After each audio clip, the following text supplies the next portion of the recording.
Hello students, मैं शुभम सोनी आपके अपने यूट्यूब चैनल सोनी क्लासेज में एक बार फिर से स्वागत है। स्टूडेंट्स, आज मैं आपके लिए क्लास 12 की फिजिक्स का एक नेक्स्ट वीडियो आपके बीच लेकर आया हूं, जो कि हमारा टॉपिक चला था वैद्युत आवेश तथा क्षेत्र, इलेक्ट्रिक चार्ज एंड फील्ड का। ये हमारा नेक्स्ट वीडियो है। इस वीडियो में मैं आपको वैद्युत बल रेखाएँ क्या होती हैं और इनके गुण क्या होते हैं, इन पर चर्चा करेंगे बहुत ही डिटेल में। तो आप ध्यान से समझिएगा कॉन्सेप्ट को। तो चलिए स्टार्ट करते हैं। वैद्युत बल रेखाएं टॉपिक है हमारा, वैद्युत बल रेखाएं। वैद्युत बल रेखाएं, इलेक्ट्रिक लाइन ऑफ फोर्सेस। इस वैद्युत बल रेखाओं की टॉपिक को हम समझाएं तो उससे पहले मैं क्या करता हूं, ध्यान दीजिएगा। यहां पर मान लेते हैं हमारे पास कोई दो आवेश हैं। मान लेते हैं हमारे पास एक धन आवेश है और यहाँ पर मेरे पास एक ऋण आवेश है।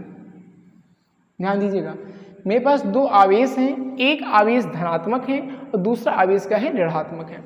अब मैं क्या करता हूँ, इस धन आवेश पर एक एकांक, इस धन आवेश है इस पर हम क्या करते हैं, एकांक धन आवेश की कल्पना करते हैं कि इस आवेश पर जो है एक एकांक धन आवेश रखा हुआ है। ठीक, अब ये क्या होगा, ध्यान दीजिएगा। एकांक धन आवेश इससे पहले वाली वीडियो में हमने आपको डिटेल से समझाया था। तो यहाँ पर क्या होगा, ये दोनों प्लस में हैं, तो यहाँ से जो वैद्युत बल रेखाएं निकलेंगी वो क्या करेंगी, प्रतिकर्षित करेंगी, क्योंकि समान आवेश प्रतिकर्षित करते हैं। तो यहाँ से क्या होंगी, वैद्युत बल रेखाएं क्या होंगी, प्लस से निकलेंगी और माइनस में जाकर समाप्त हो जाएंगी, यानी ऐसे हो जाएगा। यानी ऐसे हम क्या करें, इस एकांक आवेश की स्थिति को बदलते जाएं तो ऐसे बहुत सी बल रेखाएं होंगी जो धन आवेश से निकलेंगी और ऋण आवेश में जाकर समाप्त हो जाएंगी। ऐसी बहुत सी बल रेखाएं होंगी जो प्लस आवेश से निकलेंगी और माइनस में जाके समाप्त हो जाएंगी।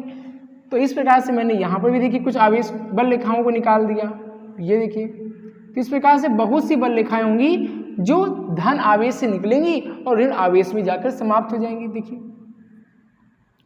लेकिन एक विशेष बात ध्यान देना, कभी ऋण आवेश से धन आवेश की ओर नहीं आएंगे। यहाँ पर अभी आपको डिटेल में समझाते, पहले यहाँ पे समझिए। अगर हम एकांक आवेश की यानी एकांक धन आवेश की स्थिति को बदलते जाएं बार बार, तो ऐसी बहुत सी बल रेखाएं होंगी जो प्लस आवेश से निकलेंगी और माइनस आवेश में जाकर समाप्त हो जाएंगी। तो यहाँ पे इसकी परिभाषा क्या बनेगी कि वैद्युत क्षेत्र में रखा, ध्यान समझना, वैद्युत क्षेत्र में रखा एकांक धन आवेश, वैद्युत क्षेत्र में रखा एकांक धन आवेश जिस मार्ग पर चलता है, देखिए इसकी स्थिति को बदलते जाएंगे तो क्या कहेंगे, जिस मार्ग पर चलता है उन बिंदुओं से बना जो वक्र होता है, उन बिंदुओं से बना जो वक्र होता है वही हमारा वैद्युत बल रेखाएं कहलाता है। ये फिर से समझिए कि वैद्युत क्षेत्र में रखा एकांक धन आवेश जिस मार्ग पर चलता है या जिस पथ पर चलता है उन बिंदुओं से बना वक्र वैद्युत बल रेखाएं कहलाता है। अब यहाँ पर इसकी कुछ प्रॉपर्टियां पूछी जाती हैं कि वैद्युत बल रेखाओं के गुण बताइए। यहाँ पे गुण बहुत ही इंपॉर्टेंट है, ध्यान समझने, इसकी प्रॉपर्टी बहुत ही पूछी जाती है पेपर में। इसकी हम पहली प्रॉपर्टी पर बात करें तो पहली प्रॉपर्टी कहती है कि जो वैद्युत बल रेखाएं होती हैं वो धन आवेश से निकलती हैं और ऋण आवेश में जाकर समाप्त हो जाती हैं। यानी यहाँ पर लिखेंगे वैद्युत बल रेखाएं धन आवेश से निकलती हैं और ऋण आवेश में जाकर समाप्त हो जाती हैं। इसकी पहली प्रॉपर्टी हो जाएगी। अगर इसकी दूसरी प्रॉपर्टी की बात करें तो वैद्युत बल रेखाएं ऋण आवेश से कभी धन आवेश की ओर नहीं आती हैं। वैद्युत बल रेखाएं जो होती हैं वो कभी ऋण आवेश से धन आवेश की ओर नहीं आती हैं। ये बात को आपको ध्यान रखना है। इसकी दूसरी प्रॉपर्टी यहाँ पर आपको लिख लेनी है। देखिए हम आपको बताते जाएं, आप इसको लिखते जाइए, समझते जाइए और इसको आप नोट्स बनाते जाइए, लिखते जाइए, ठीक है ना। तीसरी प्रॉपर्टी क्या है, जहां पर देखिए यहाँ पर ऐसे बहुत सी बल रेखाएं निकलेंगी तो यहाँ पर देखिए बल रेखाएं जो है वो सघन है, बहुत घनी घनी है, और यहाँ पर आकर थोड़ी दूर हो गई, लेकिन यहाँ से निकल रही तो इतने स्थान पर देखिए तो सघन है, बहुत घनी हुई है। तो वैद्युत बल रेखाएं, ध्यान समझना, जहाँ पर वैद्युत बल रेखाएं बहुत ही सघन होती हैं, यदि वैद्युत बल रेखाएं जहाँ पर बहुत सघन होती हैं वहाँ पर वैद्युत क्षेत्र की तीव्रता अधिक होती है। यानी जहाँ पर वैद्युत बल रेखाएं सघन होंगी वहाँ पर वैद्युत क्षेत्र की तीव्रता अधिक होगी। इस बात को ध्यान रखना है। ये तीसरी प्रॉपर्टी हो जाएगी। यदि हम आपसे कहें कि यहाँ पर हम एक दूसरा वैद्युत क्षेत्र बनाएं तो दूसरा वैद्युत क्षेत्र यदि बना देंगे तो इनके बीच में लंबवत आकर्षण होता है और लंबवत प्रतिकर्षण होता है।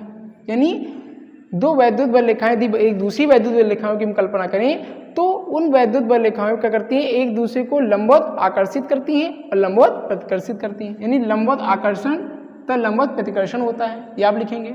और जिसकी पांचवी प्रॉपर्टी है बहुत ही इंपॉर्टेंट है, ये आप वेरी इंपॉर्टेंट टॉपिक है, बहुत ज़्यादा पूछा गया है।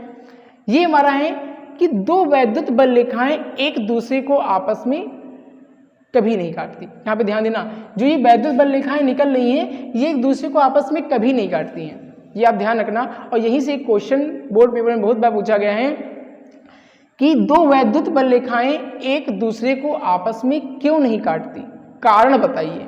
तो यहाँ पे पूछता है कि दो वैद्युत बल रेखाएं एक दूसरे को आपस में क्यों नहीं काटती, कारण बताइए, इसका रीजन पूछता है। तो रीजन आपको क्या बताना है, ध्यान से सुनना, हम आपको समझाते हैं। जैसे हम आपसे कहें कि मेरे पास यहाँ पर एक वैद्युत बल रेखा ये है, ये एक वैद्युत बल रेखा है और दूसरी वैद्युत बल रेखा ये है, मतलब यहाँ पर दो वैद्युत बल रेखाएं हमने लिया है, ये हम समझा रहे हैं आपको, ध्यान समझना कि एक वैद्युत बल रेखा ये है और दूसरी वैद्युत बल रेखा ये है। दो वैद्युत बल रेखाएं एक दूसरे को आपस में क्यों नहीं काटती, हमने थोड़ी देर के लिए यहाँ पे काट दिया, माना कि वे वैद्युत बल रेखाएं एक दूसरे को काटती हैं। अब यदि हम इस पर एक स्पर्श रेखा खींचें, इसकी वैद्युत क्षेत्र की तीव्रता जानना चाहें तो इस बल रेखा पर एक स्पर्श रेखा खींचनी पड़ेगी, और यहाँ पर भी इसकी वैद्युत क्षेत्र की तीव्रता को जानना चाहें तो इस वैद्युत बल रेखा पर भी हमको एक स्पर्श रेखा खींचनी पड़ेगी, यानी यहाँ पर दो स्पर्श रेखाएं खींची जा सकती हैं। और यहाँ पे जो कटान बिंदु है ये हमारा क्या है, इसका उभयनिष्ठ बिंदु है, दोनों बल रेखाओं का क्या है, उभयनिष्ठ बिंदु है।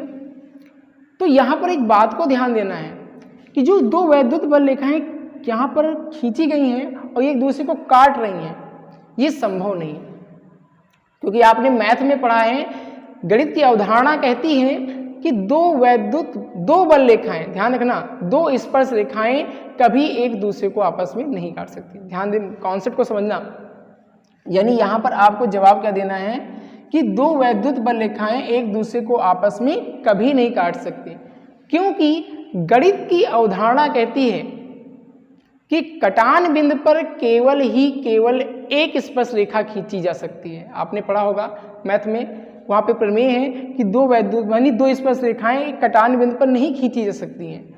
तो यहीं पर आपको यहाँ पे देखिए, यहाँ पे दो खींच रही हैं, जो कि संभव नहीं है। तो आपको यहाँ पे जवाब देना है कि दो वैद्युत बल रेखाएं एक दूसरे को आपस में कभी नहीं काटती, क्योंकि यदि वैद्युत बल रेखाएं एक दूसरे को आपस में काटती तो कटान बिंदु पर दो स्पर्श रेखाएं खींची जा सकती थी, जो कि संभव नहीं है, क्योंकि गणित की अवधारणा कहती है कि कटान बिंदु पर केवल एक स्पर्श रेखा खींची जा सकती है। इस बात से सिद्ध होता है कि वैद्युत बल रेखाएं एक दूसरे को आपस में कभी नहीं काटती।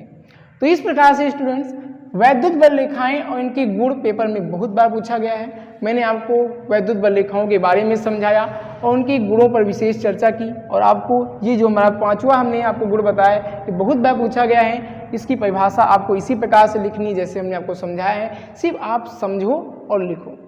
तो स्टूडेंट्स, इतनी बातें आपको समझ में आई होंगी।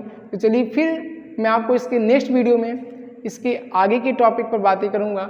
तब तक आप इतने टॉपिक को तैयार कीजिए, जितना भी मैंने इससे पहले की वीडियो में बनाया है उस सभी को तैयार कीजिए। बहुत इंपॉर्टेंट टॉपिक हैं सभी, और पेपर में बहुत बार पूछे गए हैं। ऐसे टॉपिक पर हमने बहुत गहराई से चर्चा की है, तो आप उसको तैयार करते रहिए। चलिए फिर मिलते हैं आपको नेक्स्ट वीडियो में। तब तक के लिए चैनल पर बने रहें। चैनल पर नए हैं, चैनल को सब्सक्राइब जरूर करें और वीडियो को लाइक करना बिल्कुल ना भूलें, और कमेंट में अपनी राय जरूर लिखें। चलिए मिलते हैं फिर, थैंक यू।